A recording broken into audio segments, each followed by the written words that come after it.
Emily, is Grandpa behaving himself? Yes, well, kind of. Injuring his leg, old people can be such a nuisance. I wish they'd think about those of us who have to take care of them. That's not a nice way to say it. It's fine. He's already declining quite a bit. I can't handle the fuss of old people, but you're used to it, so you'll be fine. The other day, my husband's grandfather, Michael, fell in the garden and injured his leg. It's not a serious injury, but he's already 82 years old. Because of his age, we're having him rest in bed. But just to be safe, so it doesn't get worse. My mother-in-law won't even go near him, let alone take care of him. I'm Emily, 30 years old, and I am married 3 years ago. I live with my husband Daniel's family. I joined the company 8 years ago, and my father-in-law was already the president, and my grandfather-in-law was the chairman. But back then, the grandfather was still handling all the important tasks and responsibilities of the company. 2 years ago, when Grandpa turned 80, he remained chairman, but handed over most of the public duties to my father-in-law. Michael, you've worked hard all this time. Now leave the company matters to Christopher and take it easy.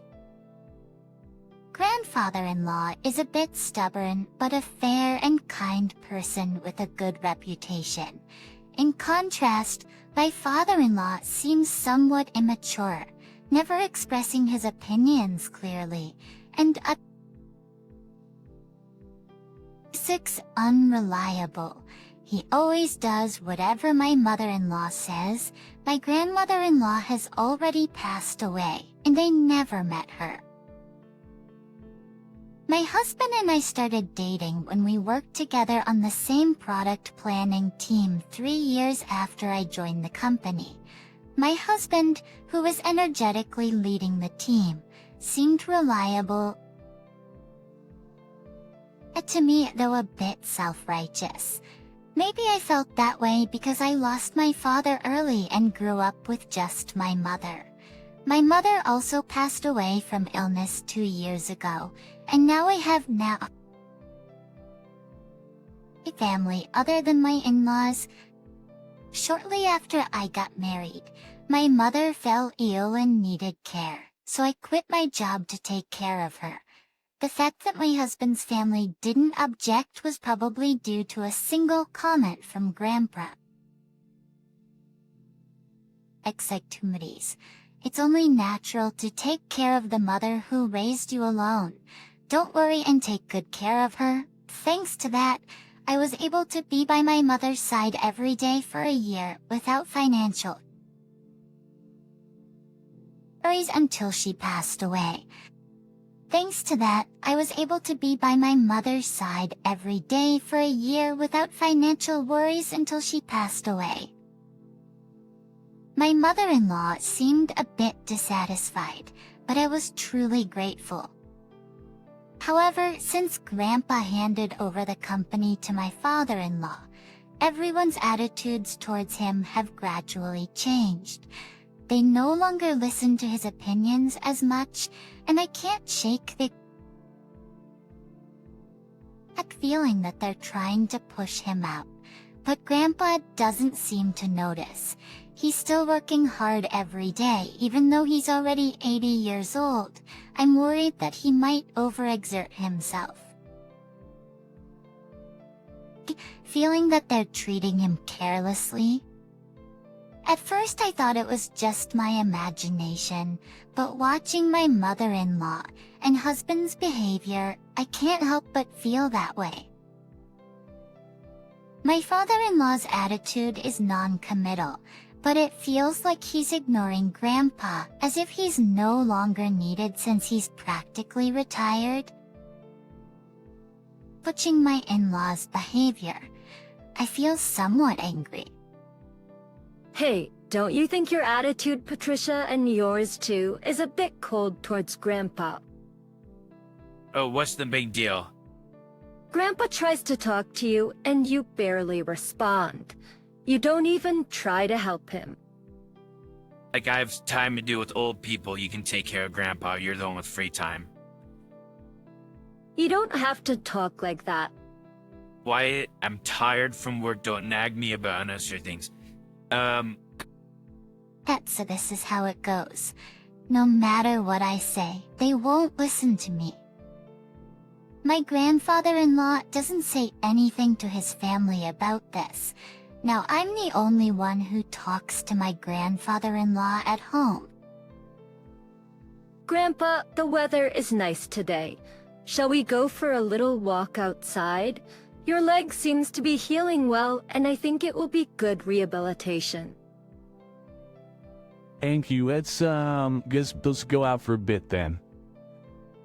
When the two of us went to the park, there were several families with children playing around. My grandfather-in-law looked at the scene with joy. As we're in Daniel had times like that too. Grandpa? I was busy with work and couldn't take care of the children much. Maybe that's why I couldn't raise Christopher and Daniel properly. My grandfather-in-law said with a slightly sad face, almost like he was talking to himself. Christopher is my father-in-law, and Daniel is my husband. I think about how everyone can be kinder to my grandfather-in-law, but I can't come up with a good idea. But then my in-laws suggested building a house for my grandfather-in-law. This house is over 50 years old, right? The layout is bad and it's hard to use. Instead of spending money on repairs, it would be better to build a new house in a more convenient location. It's a new house. Michael is getting older and it's good that he only got injured last time, but we never know what will happen. So let's make the house barrier-free, so we won't have trouble if care is needed. But we can even put Michael's room in the middle, so everyone can take care of him easily. I see. Right? So it's settled then. And Michael, about the cost? If it's a house for all of us, I'll take care of it. Talk to Mr. Jones about the money. Typical Michael. Thank you, we appreciate it. But my mother-in-law smiled happily. It seems to me that they only flatter him when they want money. But if everyone takes care of my grandfather-in-law after moving to the new house, I thought there could be nothing better. Mr. Jones is the company's in-house counsel and also manages my grandfather-in-law's personal assets. My grandfather-in-law liked his character and made him in-house counsel, and it's been nearly 30 years.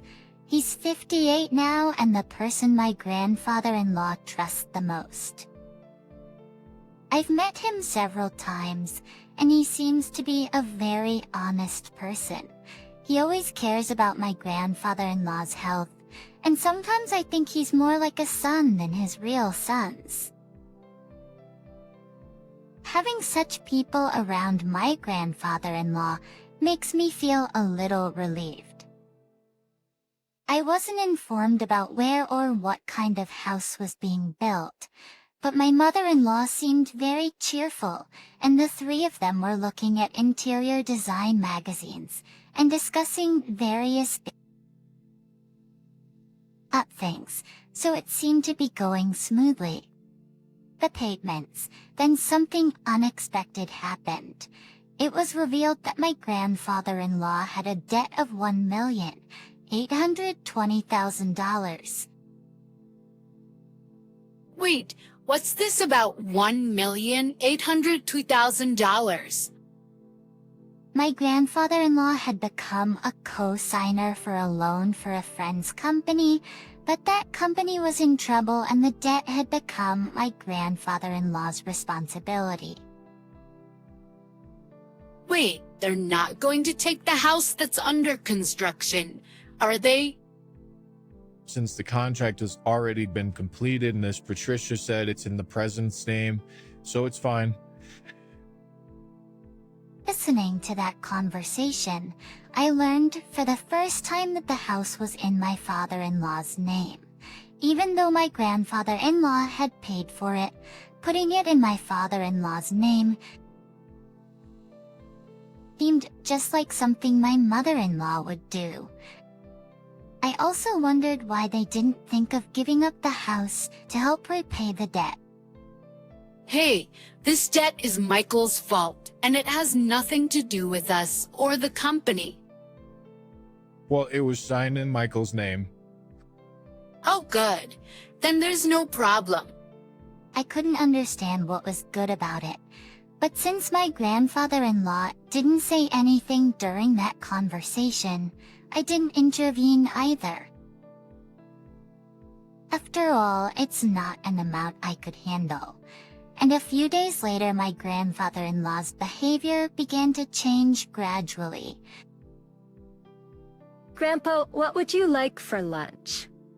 Who are you calling Grandpa? I'm only 50. You have no right to call me that. I'm sorry, Emily, right? I was lost in thought, yeah. At first, I thought he was just deep in thought, but when it happened repeatedly, I began to feel uneasy. Patricia, what are you doing? Where's my meal? Grandpa, I'm Emily. Patricia is your daughter-in-law. You ate your meal earlier.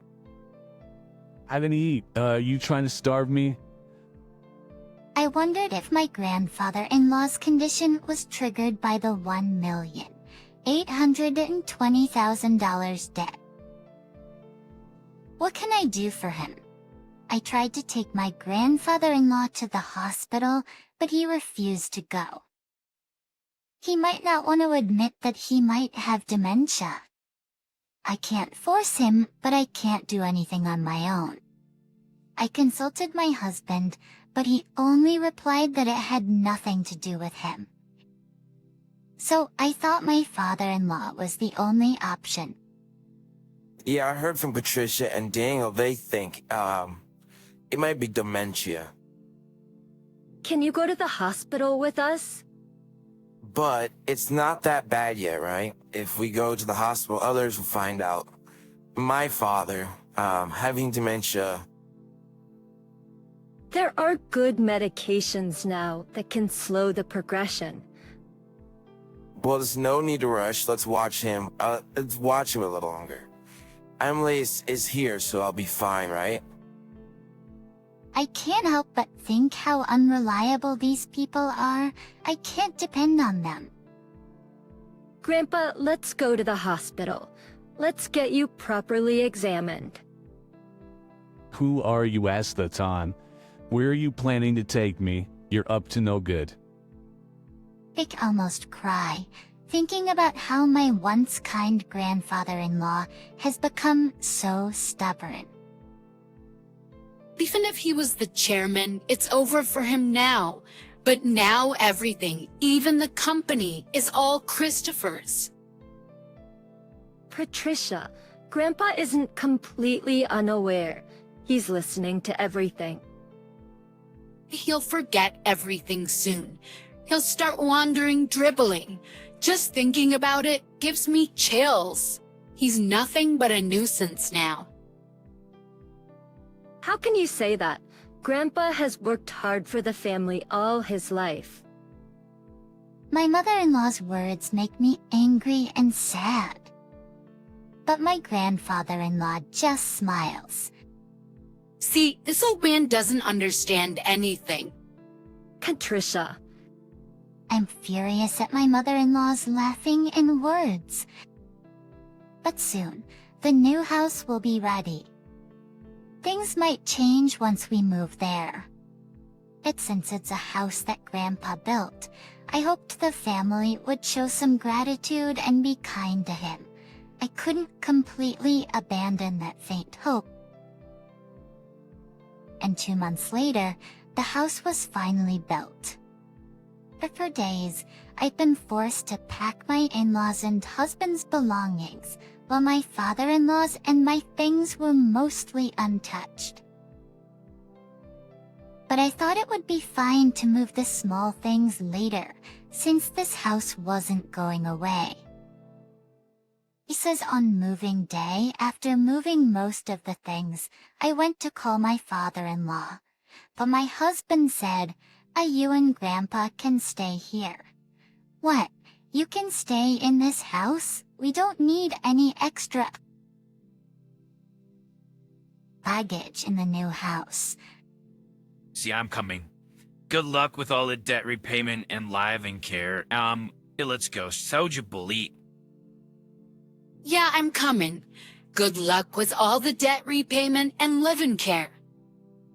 I was stunned for a while. I couldn't immediately understand what had just happened. Were we just abandoned, and not just me, but my grandfather-in-law too? Only they would live in the new house. It took me a while to understand, because it was beyond my imagination that someone could do something so cruel. How should I explain this to my grandfather-in-law? As I was about to timidly call out to him, who was sitting with his back to me, he seemed to sense my presence and turned around before I could speak. Have they gone already? My grandfather-in-law's expression, as he said that, looked completely different from the dazed look he had just moments ago. To be frank, he seemed like a different person. I thought maybe a different symptom had emerged, but the next moment my grandfather-in-law smiled, and then his following words surprised me. As I was talking to my grandfather-in-law, Mr. Jones came. Have you finished getting rid of the unnecessary stuff? Yes, it's all done. Let's go, shall we? Where are we going? Of course, to the new house. I left the house where I had been living, led by my grandfather-in-law, without understanding what was happening. The next month, countless calls came from my mother-in-law and husband. My grandfather-in-law said he wouldn't deal with them anymore, but I answered my husband's call because of the divorce. Emily, side note. It was me as that grandpa with you when I went to the when I went to the old house. It was for sale. It's not worth $1,820,000. So you can't repay the debt, right? Is that why you did that? What do you mean? I put Grandpa and Dad said he can't get in touch at all. That forgetful old man has done something outrageous. I knew what he was talking about, but I wanted to hear what my husband would say. I sold the company stocks to the executive director. Thanks to that, the executive director became the largest shareholder, and a shareholders meeting and board meeting were held, and Dad was dismissed as president. But the executive director is well liked, and maybe Grandpa thought he was better to hand over the company to. The executive director must have deceived the silent old man into selling stock. This is invalid. He seemed to be misunderstanding something, but Grandpa doesn't have dementia. If anything, he seems more coherent than before. Oh, what? I too, until that moving day, had seriously thought that my grandfather-in-law had dementia.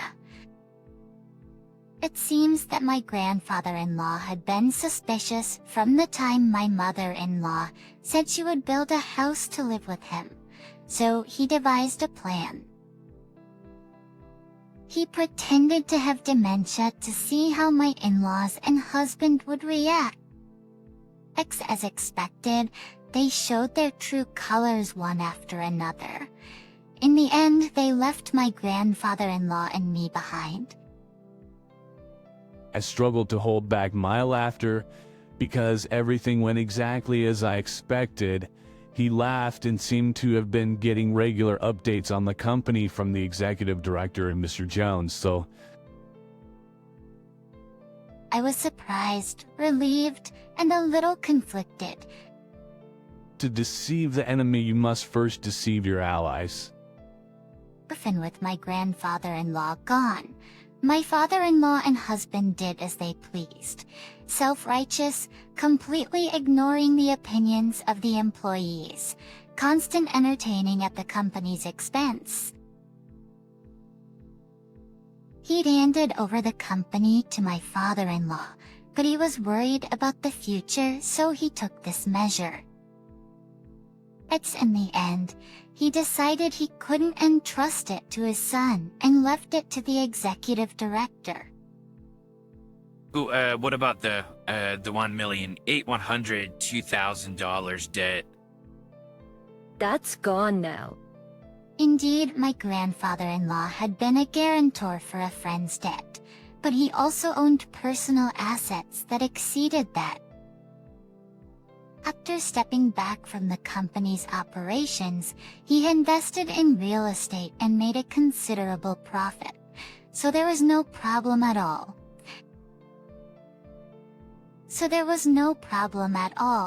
But if I had said that, it was clear that my mother-in-law and husband would target it. That's why I only talked about the debt. The friend was the son of a benefactor who had helped my father-in-law when he was young. Moreover, since then, the countryside lands that the son owned was going to be developed into a resort, and he was able to sell it at a high price, so there was no need to take on the debt. You're kidding. But more importantly, are you guys okay? We're okay. Both my father and I were denounced by the, company. What should we do now? Well, there's also the mortgage on the house. What do you mean, the mortgage on the house? Huh.